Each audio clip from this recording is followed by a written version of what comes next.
ba? Hindi ko alam kung ma-offend ako. Yeah!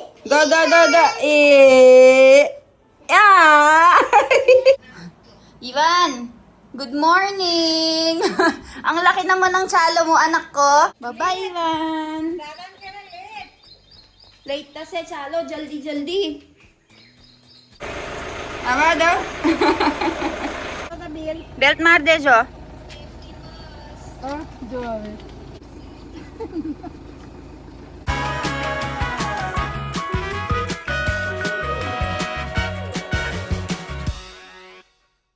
Guys, so magkakape na tayo and papakita ko sa inyo yung mga natitira ko na lang na stocks na mga 3-in-1 coffee. So, nung umuwi yata kami ng Pilipinas guys and pabalik kami dito sa India, ay yun nga lang yata yung laman ng mga maleta ko and yung supply ko ng mga chichirya dito at saka yung mga biscuit na galing sa Pilipinas. Papakita ko sa inyo, paubos na. So, ayan guys, ginugupitan ko kasi para makita nyo ng maayos. So, kukunti na lang ang ating Kopi Ko Blanca. Meron tayong creamy latte. Yan yung pinakamarami kong stocks. Great Taste White. Thanks to Tito Dikong kasi siya yung nagbigay niyan. And paubos na yan. Tapos dito naman sa lalagyanan ko dito, ito naman yung mga snacks ko. Mga biscuit. Ayan. May pita. May Rebisco. And may honey butter cream o. Ayan yung mga stocks. Tapos meron pa dito sa loob. Ayan. May Hansel, may Presto, may wafer. Ayan. Tinitingnan ko kung ano yung unang ma-expire para makain ko sila. So, ayan. Ubusin lang natin yan. Ngayon gagawa ko ng coffee. Hahati-hatiin ko para mabilis lang yung paggawa every morning. Tapos babalitaan ko kayo guys. Usually guys, alam nyo ba yung ginagawa ko? Ang ginagawa ko, ang parang ang lighting dito, pero carry lang. Alam niyo naman yung totoong itsura ko, guys. So, ang ginagawa ko, guys, kasi every morning ay sobrang hectic talaga ng schedule ko. Sobrang busy ko. And kailangan kong asikasuhin nga yung si Baby Ivan. Gagawa ko ng gatas ni na mommy. Tapos ay gagawa ko ng Chinese Sonalmansi. Gagawa ko ng buttermilk. So, ako, mabilisan lang ako nainom ng kape.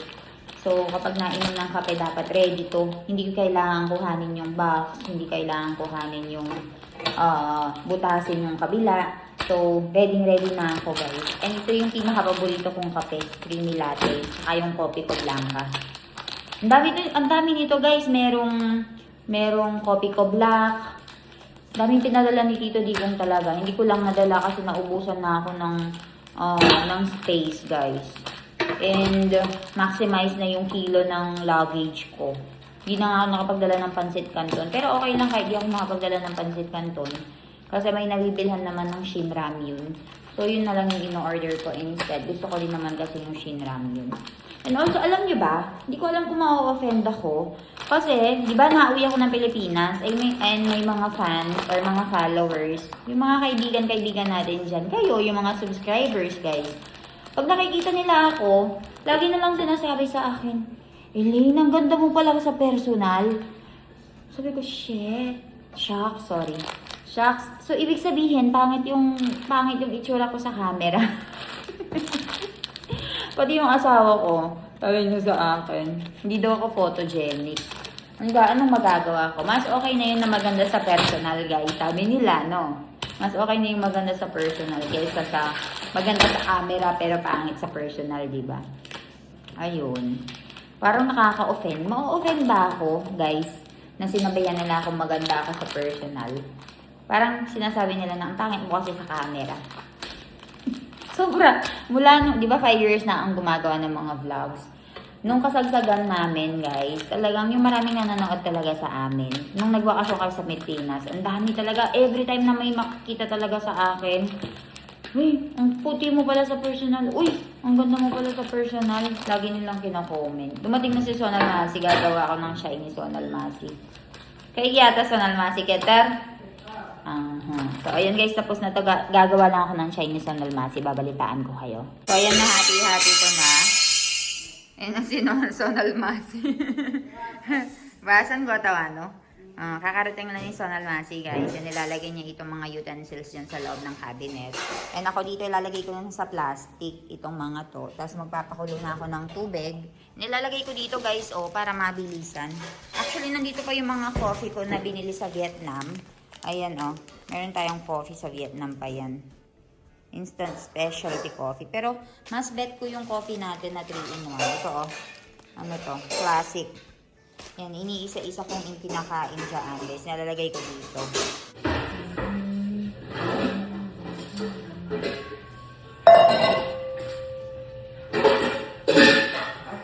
Milan, ask mommy, she will drink coffee or chai.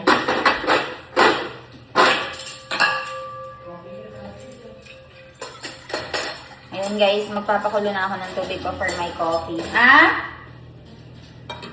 And then gagawa na ako ng chai for Sonal Masi.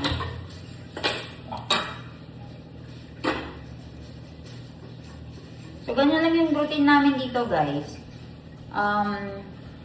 Morning and afternoon lumarating sa Sonal Masi dito. So, after niyang magtrabaho sa bukid, pupunta siya dito, dadiretso siya. Kasi minsan may pabaon kami sa kanyang mga vegetables, mga ganyan, naladali niya sa bahay para hindi na siya bumili. Pero, ayun, tapos maglalampaso siya, maglilinis siya dito sa bahay ng kaunti. Pagkatapos ay ako yung magre-ready ng chai niya. So, ayun. Gagawa lang ako ng chai niya, guys. Babalitaan ko kayo. Wait lang, ha. Putin ko lang tong work ko.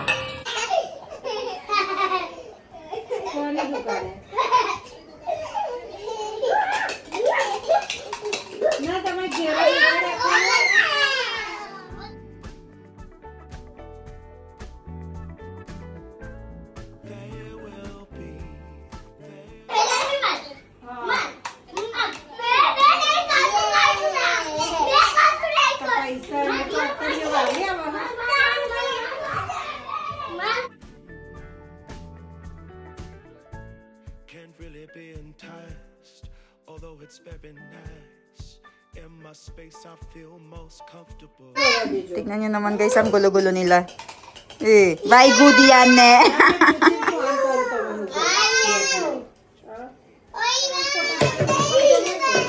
Ivan, bolawa didi taman.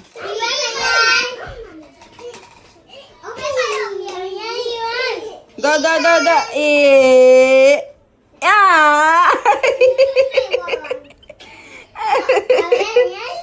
Didi, Biji, Didi, hug ka ro. Hug other Didi. Wow, love.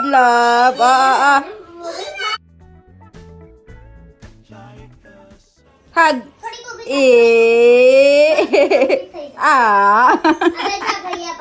Baya. Ay, baya. Huggy.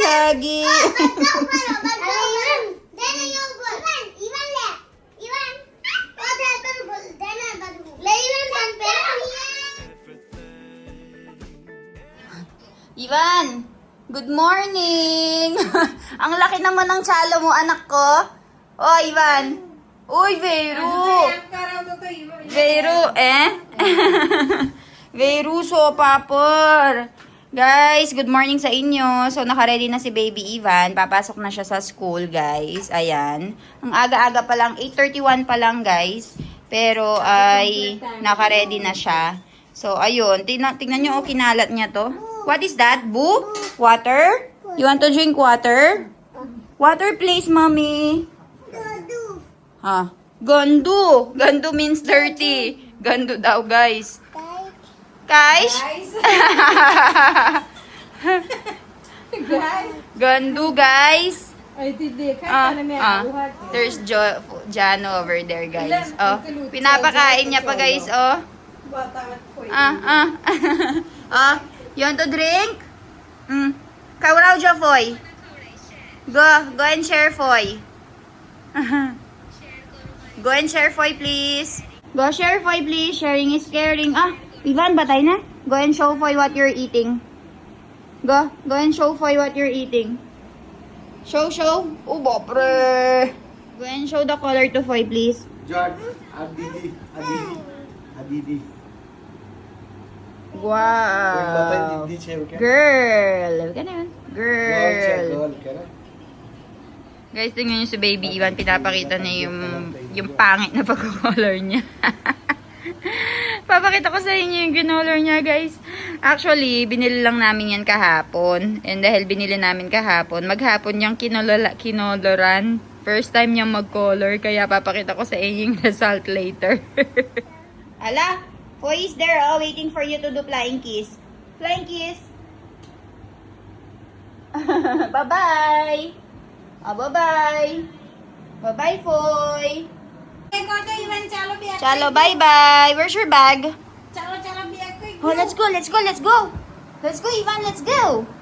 Go! Let's go, let's go, let's go, let's go. Where's your bag?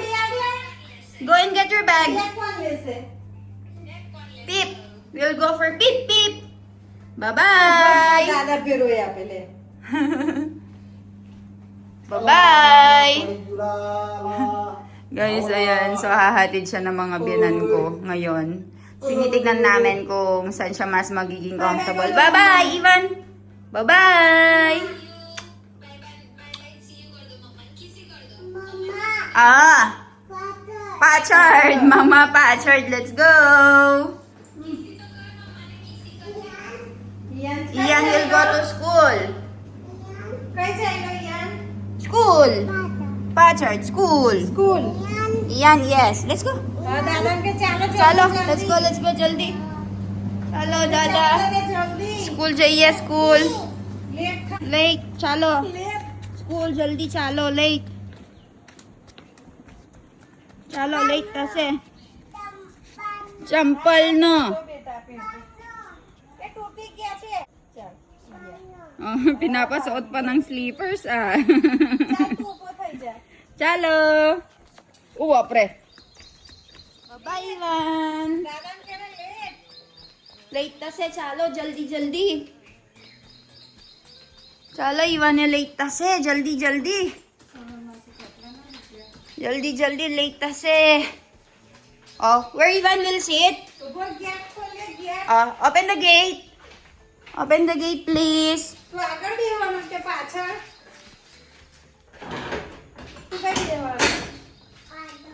Agad. Bye-bye, Ivan. No, Mommy will do it. Ivan, bye-bye. Say bye-bye to them. Bye, guys. Oh, no. Go. Don't go at the back. Side. Here, please. Mommy, kisi ka na. Jo. Wow. Dada. No, don't go, Patchard. Under. Dada, under. Dada is inside now. Oh, hold ba? Ay.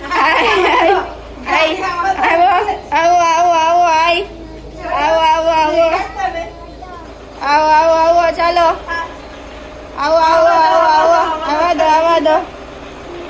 Awado. Gana, awado. Oh, awado.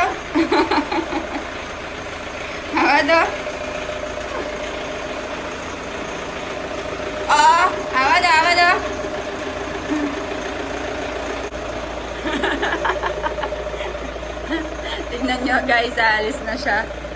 Gwapo naman ang anak ko. Chalo. Agar bhi jai tare koi. Bye-bye! Ang dumi ng sasakyan namin guys, hindi pa kami nakapag-ano. Adon. Hindi pa kami nakapag-car wash. Sobrang busy. Bapat. Pachard, bye-bye! Aur bel phoi mari de. Belt mar dejo. Jo ave.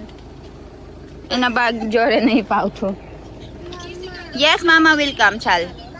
Pachard, okay. Pachal. Nai phoi de gya.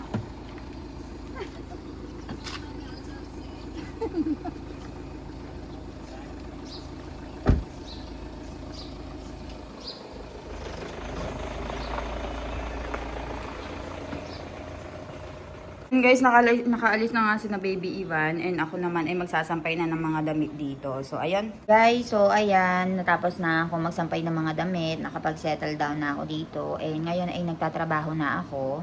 Answering the inquiries, nag-edit-edit na. Ayan, hinintay ko lang din na dumating si Baby Ivan. So, ayun. This time, ngayong araw ay si mommy and papa yung naghatid kay baby Ivan sa school. Kasi ang biyanan ko guys, alam niyo naman ay mahal na mahal si baby Ivan. And gusto niya ring maranasan yung paghahatid sa apo niya, di ba? So kahit masakit yung kamay niya, talagang maaga siyang nagising. Siya yung naghatid kay baby Ivan. And nako, 7 o'clock pa lang nakabihis na yung anak ko. Ay nakabihis na sila. Hinihintay na lang yung oras. Kasi ang pasok ni Ivan ay 9 o'clock. 8:30 pa lang umalis na sila dito para daw ay makapaglaro-laro si baby Ivan doon. So ayun, tignan natin kung magiiyak siya and ano yung magiging resulta ng paghahatid sa kanya. Kasi kahapon, tahimik naman siya, mabait naman. Kaya lang, naninibago siya kapag hindi niya ako nakikita sa ano ba niya, vision niya. Kumari, nandun ako nakikipaglaro siya sa mga bata. Tapos, magtatago ako, titignan ko, after mga 10-15 minutes, maglalaro siya. Pero pag naalala niya, tatawagin niya ako. So, ayun. Tapos, iiyak siya, mama, mama, mama. So, ngayon, sinasanay namin na siya lang mag-isa and kung ano yung mangyayari. So, ayun. Hintay ko lang din si Malamasi yung magluluto ng pagkain namin. And babalitaan ko kayo sa mga haganapan.